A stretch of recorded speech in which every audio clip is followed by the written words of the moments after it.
Hello, welcome back. This is Wensi from Wensi's Toys channel, and in this video, I will be building and reviewing the Lego set 75402 ARC-170 Starfighter from the Lego Star Wars series from 2025. So let's get right to it. Oh, and before I forget, if you enjoyed this video, please hit the thumbs up button and please consider subscribing as a lot of my viewers have not yet subscribed to my channel and it would help me a lot in bringing you more content like this in the future. Thank you very much.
Okay, so now on to the review. So again, this is set 75402, the ARC-170 Starfighter.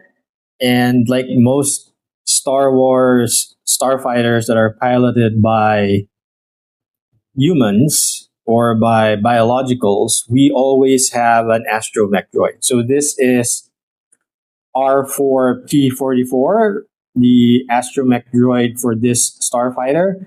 So he has this green print here on white.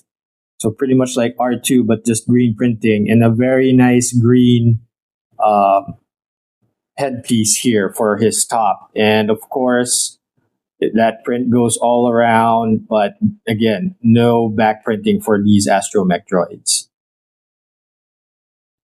Okay, next up, I'll be reviewing all the clone pilots in this ARC-170 all at the same time because they are clone pilots. So they pretty much have the same torso print, the same leg print, the same arm design, white gloves here for the hands, pretty much the same face prints as well because they are clone pilots, they are clones, they should look alike.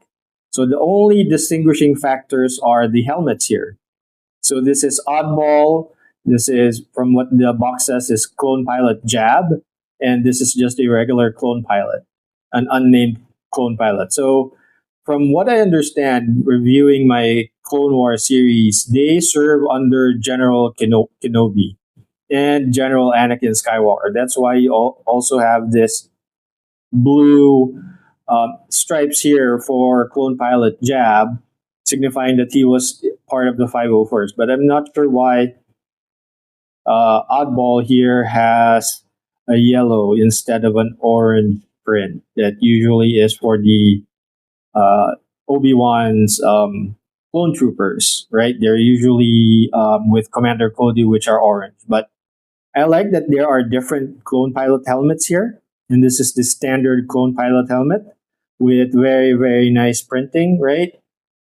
And very nice back printing as well. So like, because these are clones, yeah, you don't have a secondary facial expression. So the only other ARC-170 starfighters was back in 2005 and 2010. So that's like 15 years ago. So back then I wasn't back collecting Lego. So I was collecting Lego when I was a kid. Then of course grew up, had to have a job. So now I'm back collecting Lego after 20 odd years or 30 years of my life. So this is my first ever ARC-170 reactor or starfighter, not ARC reactor. I keep mentioning Iron Man. So this is the ARC-170 starfighter. So it is sort of the precursor to the X-Wing, and that's because, as you can see here, there's a mechanism at the bottom to be able to switch up and open up the flaps here so that it looks more like an X-Wing, right? And of course, to put it back down. So it's a very simple mechanism done with Technic pieces.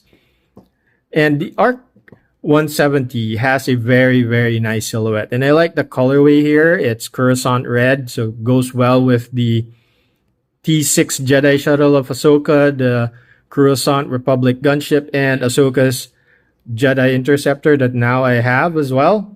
And you can probably look or put a link here, or just go to the playlist of my Lego Star Wars builds and reviews. And so this is my very first ARC-170 starfighter. And I would say over the years, I guess, with all the other Lego techniques that you can do for Lego builds, this is a pretty good and pretty decent sized ARC-170. I don't know if they're ever going to make a UCS style ARC-170, but this is a pretty good playset. I believe from the other reviewers, this is a little smaller than the previous ARC-170s, but I think this is pretty good. If you are a army builder, this is a pretty good, decent size, pretty economical, I would say, to have an army of these Starfighters. So I have Oddball here in the front, Jab here at the second position, and the regular clone, nameless clone pilot here at the back manning the aft guns. So pretty much there's forward guns here at the sides of the wings, where there's also a stud shooter there, or no, not a stud shooter, a spring-loaded shooter here that you can put. And as again with the Jedi Interceptor, the missile here sticks out. So just be very careful when handling this because can fire off pretty easily. So you can see the silhouette is pretty nice. The colorway is pretty good. The build is pretty simple, actually. Most of the build is centered around this center fuselage here. I like the way they built the side paneling here. There's a bunch of stickers here for the details. These stickers here for the ARC-170 symbol here, I wish they made those prints because you've got 4 of those anyway. So 2 at the top, 2 at the bottom, which you don't really see. So yeah, unless you're gonna display it pretty high. There's also some stickers here for detailing, for the fuselage, for the gun turrets, or for the pilots. Also here at the back for the aft guns. But overall, the engine's pretty nice. I wish they would have closed this off more because, I don't know, seeing the engine like this is sort of like disorienting. Wish they closed that off, but I guess they couldn't because of how the wings need to open up. So there's going to be a slight angle, but I think they could have gotten away with a curved piece here, right? For the engines here, they put skates here, which is pretty cool. It almost looks like a propeller here, but these are space engines, so they shouldn't have any propellers like these. I don't think they would even function like propellers if these were in atmosphere. So yeah, pretty nice. It's a nice build, almost like an X-Wing. The undercarriage here is pretty tight as well. Too bad, because they couldn't build more of this. I wish they closed this off more. Like I said, for the engine part, there's like a big space here for the mechanism here. So I don't know why they put that there, because then that you can easily take these off. And I checked, it's really built like this, right? Because that closes off the center carriage or the central mechanism there. So they could have added one more piece here and also on the other side, right? So yeah, pretty nice. I like the silhouette, goes well. I always just collect one of each of the Starfighters at least. Although I have so many X-Wings now because they just keep producing X-Wings left and right. I wish they would have produced more of these ARC-170s throughout the years, right? Updating it, giving us more from the Clone Wars era, as well as the Revenge of the Sith movie, right? Where these were predominantly shown in the movieverse. But yeah, this green is a little disconcerting. I don't know why they put green there. They could have just put another reddish brown piece here underneath for the sort of like landing piece here. Again, there's no landing gears, just like in Ahsoka's Jedi Interceptor. Wish they had. But this one is a little bit more easier to display with just some stilts at the bottom. Okay, so it's a pretty simple build. It's a little bit smaller from the previous ARC-170s from what I've heard, but I think it's a decent size, right? From the X-Wings that we've had. So yeah, I like this very much. And again, unfortunately, the canopy here, just to remind you, these are stickers here. These are transparent stickers. So it is very, very hard to put them in there without bubbles and without creases. And most of the time, it's hard to really line them up. So be very, very careful once you get them. Okay. And that's it for my quick raw review of the LEGO Set 75402, the ARC-170 Starfighter. And if you enjoyed this video, please hit the thumbs up button. And please consider subscribing, as a lot of my viewers have not yet subscribed to my channel. And it would help me a lot in bringing you more content like this in the future. Thank you very much.